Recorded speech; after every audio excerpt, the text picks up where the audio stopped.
Hi everyone, and welcome back to Story of the World Highlights. Today we'll be discussing chapter 37, which has a lot of stuff happening in it, so let's get started. To begin, our chapter starts in the Vietnam War. So things to remember before we get started talking about it. When we last left off in Vietnam, there was a split between the two sections of Vietnam, North and South. Now, just like in any other partition of a country that we have seen in past historical events, some people end up on the wrong side of that split. And we saw in the South, which was Democratic now, a lot of Viet Minh members who were aligned with Ho Chi Minh still in the South. Now, they didn't want to be Democratic, and they wanted a united Vietnam, just like the people in the North wanted. But they wanted it united under communism. So they started to fight and cause revolts in the South. And these members of the Viet Minh were now known as the Viet Cong. And so the Viet Cong were starting to do guerrilla warfare in the South, and the North was supplying them weapons.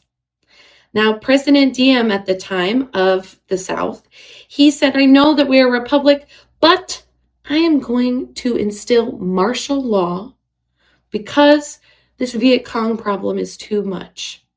Now, for those of you who don't know, martial law is when the army takes over the control of the country and follows the rules of the president, and it becomes a military state, which is not very democratic.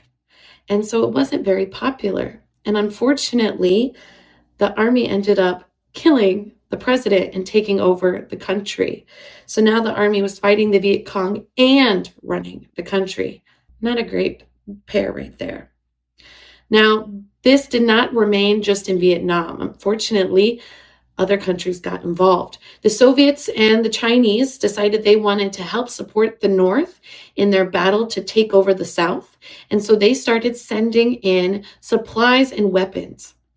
Now, the U.S., who was very fearful that if the South became communist and all of Vietnam was communist, soon other Southeast Asian countries would follow like dominoes.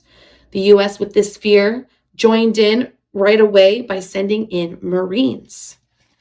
Now, the U.S. kept sending in more and more people. By 1969, over 500,000 Americans were fighting just in the South. And they were fighting the Viet Cong there while the North was sending planes, Americans were sending planes to the North, bombing different areas and military bases there. Now, the U.S. was not the only country to get involved. We saw countries like South Korea, Thailand, Australia, and New Zealand send in troops to support the South. Now, there were so many troops needed in this war and so many that were dying that the army and military started to run out of troops. And usually militaries are volunteer-based, at least in the U.S. they are. And not a lot of people were volunteering to go to Vietnam. In fact, this war back in the United States was extremely unpopular. One of the most unpopular wars in history from the citizens' perspective. And there were protests happening everywhere by the hundreds of thousands of people protesting this war, wanting the war to stop. So not a lot were volunteering. And this meant that the U.S. had to instill a draft, which it had only done a few times in history, last time being in World War II. Now, they did this draft for the effect of getting more soldiers. They wanted able-bodied men, so anyone between 18 to 25 was given a draft card, and if their number was called, they were sent to Vietnam. And this saw a lot of men going there that did not want to be there and did not want to be soldiers, and a lot of them did not come back. Now, this war continuing to be very, very unpopular, and this war continuing to be not very productive. You see, they weren't winning very much in the South, and the North was determined to not give up. So Richard Nixon decided to run for president against the current president, Lyndon B. Johnson. And Richard Nixon promised Americans that he would pull the U.S. out of Vietnam. And that was the thing that Americans wanted to hear. And so they voted for him, and he became president. He fulfilled his presidential promise by pulling out troops. He made a treaty with North Vietnam that said that the U.S. would leave and that the split would remain, the South could remain independent.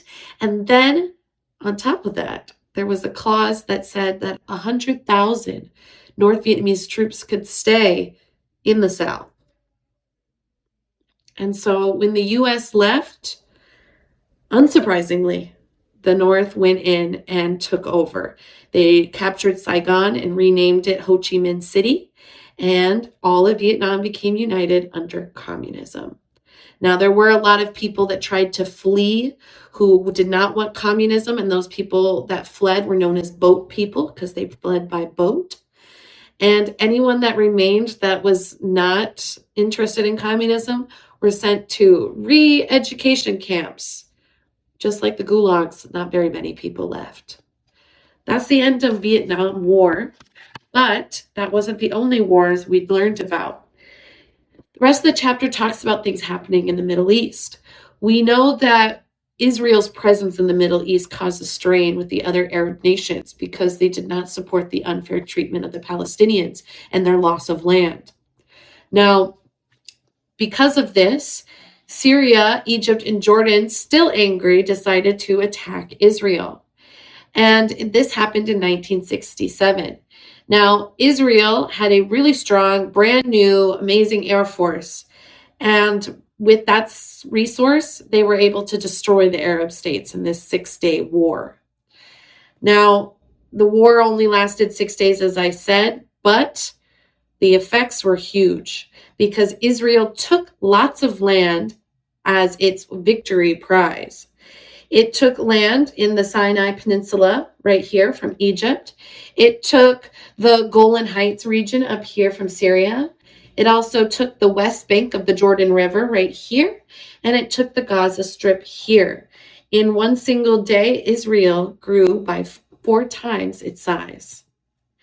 Now, you can imagine that this was not the end of it, that those countries would want their land back. So they waited until a strategic time, Yom Kippur, which is the holiest day in the Jewish holy calendar. And so all of Israel was celebrating Yom Kippur, and this is when Syria decided it was time to attack and get their land back. But it wasn't just Syria. Egypt decided to join too. So they came in and attacked, which caught Israel by surprise. And so Syria and Egypt were able to significantly damage the Air Force and other military areas because Israel was not prepared for this attack. Now, Israel immediately went to the U.S. and asked for help. But the U.S., having just told Great Britain and France to get out of Egypt and stop meddling in other people's business, said, no, we're not going to get involved. But as soon as they said they were not going to get involved, the USSR said, oh, I'll get involved. I'll send you support. And the moment that the U.S. heard that the USSR was getting involved, they said, whoa, okay, we're getting involved too. And they decided to, the United States, negotiate a ceasefire, which meant that all parties would stop fighting and the war would be done. Now, they did do this successfully, so the war only lasted 3 weeks. But coming to the aid of Israel came with some impacts for the United States. You see, the people that own most of the oil supply for the world, a lot of these Arab nations. There's an organization called the OPEC, and they're in charge of all of the Arab nation oil supply and who gets it. And so when the U.S. decided to help Israel, the enemy of the Arab states said, you're an enemy, you're a friend of my enemy, I'm not giving you oil. Now, the U.S. being one of the top users of oil in the world was greatly impacted by this oil embargo. We started to see them needing to ration their oil in America. That meant that only certain people could get oil on certain days. And they determined this by license plate numbers on the cars. The last digit, if it was even, they got to buy oil on even days. If it was odd, they got to buy oil on odd days. And this meant that sometimes it was 2 to 3 hours a wait at gas stations to fill up your cars. And so they also tried other methods like creating a speed limit to force cars to drive slower and use less oil. Now, by 1960, the embargo did end and the US was able to resume using oil like normal. 5 years later, Egypt finally decided that it didn't want to be fighting anymore with Israel and decided to get involved with negotiations of peace. Now, the president at the time of Egypt was a man named Sadat, and the prime minister of Israel was a man named Knest. Now, Knest and Sadat decided that they were going to have a peace treaty, but they couldn't really agree on a lot of things, so they needed somebody to help them out. And the person that helped them negotiate was the president of the United States at the time, Jimmy Carter. Now, Jimmy Carter, this was one of his most prominent things he did during his presidency.